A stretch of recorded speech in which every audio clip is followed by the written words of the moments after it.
Fellow Hebrews, as we sit here at the foot of Sinai, having gotten our commandments, gotten our Mishkan all built, as we now contemplate the instructions that have been given to us through my brother Moses and from Yahweh our God, we notice that we are to spill all this blood out of the ground. And interestingly enough, as I'm sure we are all familiar with one of the great stories, the founding stories from Breshit, the first recording of blood spilled on the ground is the blood of Abel, who was killed by his brother Cain. And when God came to Cain and said, "Where's your brother?" And Cain said, "Am I my brother's keeper?" And God said, "The voice of your brother's blood cries out to me from the ground." The voice of your brother's blood. Now you, my siblings, I ask you, what's the voice? Ow. You! Ow! You are the voice. You are the blood. You guys, give voice to that blood. You are Abel's blood on the ground. What do you cry out? Ow! What do you cry out? You're the blood. Yes? I either cry out, "Avenge me," Avenge me. or I cry out, this is going to sound like Jesus, forgive him for he doesn't know what he's doing. Oh, one of the nice bloods. Yes. I'd say, "Hey!" Hey! That's right, hey! I'm laying here! What? I'm laying here on the ground! That's right! The farmers and the ranchers should be friends.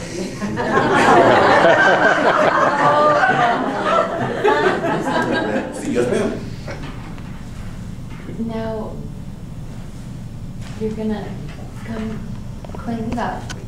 Make it better. Yeah. Lord, come clean this up. Fix this mess. Figure out what happened and fix it. Make it right. I mean, it's sort of crying out for justice. Right? It'll come. The blood wants justice. The blood wants righteousness. This week, the blood of the sacrifice is spilled.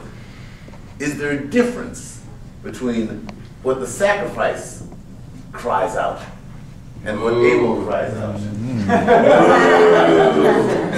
Well, I mean, that certainly shows that, the inarticulate blood has to have its place. I was just thinking, the blood, while it's flowing around, is enslaved, schlepping the oxygen, getting emptied out, working constantly, 24/7. Now, it's one thing that the animal is no longer alive, but after the sacrifice, the blood is liberated from its burden, from its enslavement in the body, and is now freer. It's a totally... So we're doing quiet. So I was thinking it kind of goes with that, the waste of it, for both of them. The waste of Abel's blood, it's the waste of a life, the waste of what happened here. And if it's blood for sacrifice and then it spills, that blood now is like, it's a waste of blood. It's still a waste. It's still that part of like, I was meant for something. I was meant to do something just like Abel. This blood is so important and so precious and so holy and so sacred, and we just are instructed to pour it out like water. You just pour it all out like water. We can't. Huh?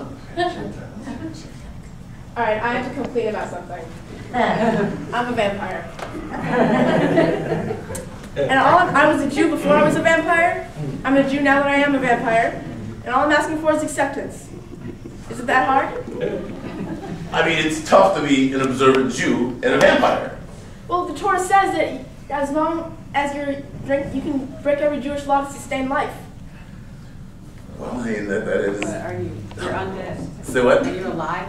Well, that's true. That's because I guess there are different varieties of vampires, right? So the vampires who are dead and then brought back to life are undead, and they're not.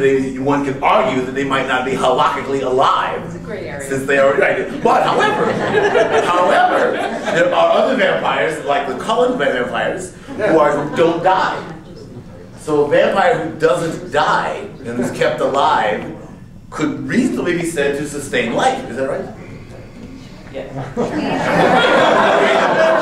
If you're not dead, if you're not dead, then you're sustaining life. So then you should halachically be able to drink the blood.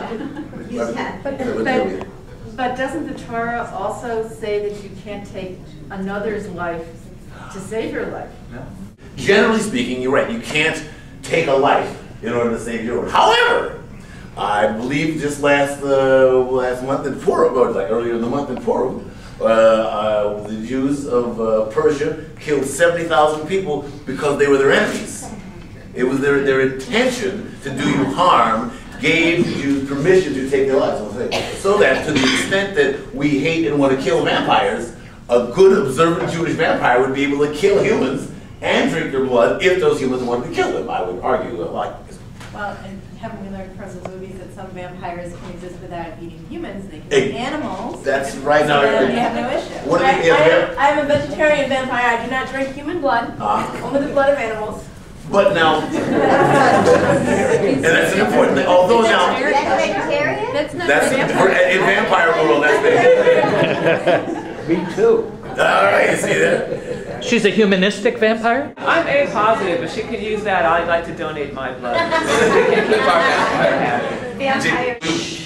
So we can think about like a Jewish vampiric blood drive. Yes.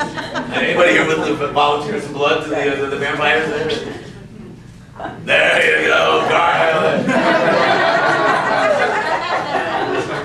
But so you know, That's different. That's different between Jews and vampires, right? Jews love garlic, and Jewish vampires, I think even more. But, how do you make change in the broader Hebrew community? For example, how do you get the Kohanim, who are very conservative and very tradition bound, how do you get them to accept the vampires into the community? The vampires that we love ourselves. Diane. I think that as Jews we have a hypocrisy about blood.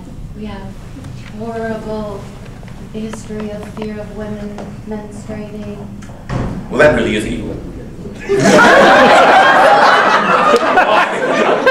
All agreed, obviously.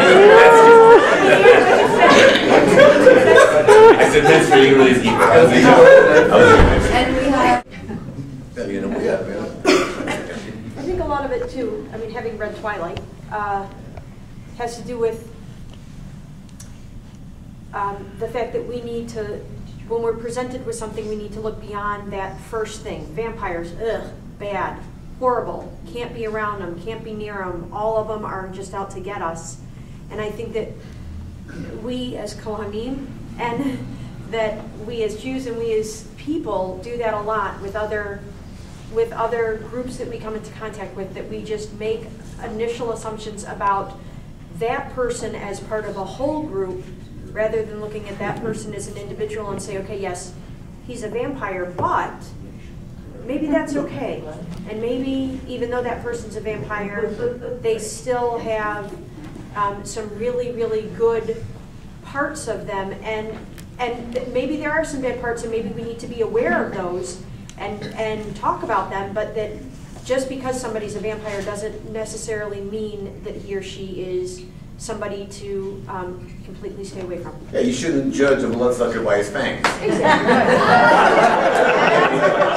We're all talking about the negative aspect. What about the positive aspects of their ability to heal people? And also, you know, also the fact that in sucking the blood of various humans and other creatures and carrying that blood and those souls within them, vampires may well be the ultimate forces of integration. They are the hybrid vigor, you know, they are breeding the Barack Obamas of the future, you know, putting together all those cultures and all those souls. You know, better than stem cells. Better than stem cells, that's right. Would our attitude on Jewish vampires be different if they were donor benefactors? Well, you know, there are a lot of bloodsuckers in the Jewish community, and I think that's, I think that's certainly something that the Federation should look into. All right. So on that note, I think we'll leave it here. But thank you guys very much. And we're going to continue with our service. So next, this next Leah. So that what we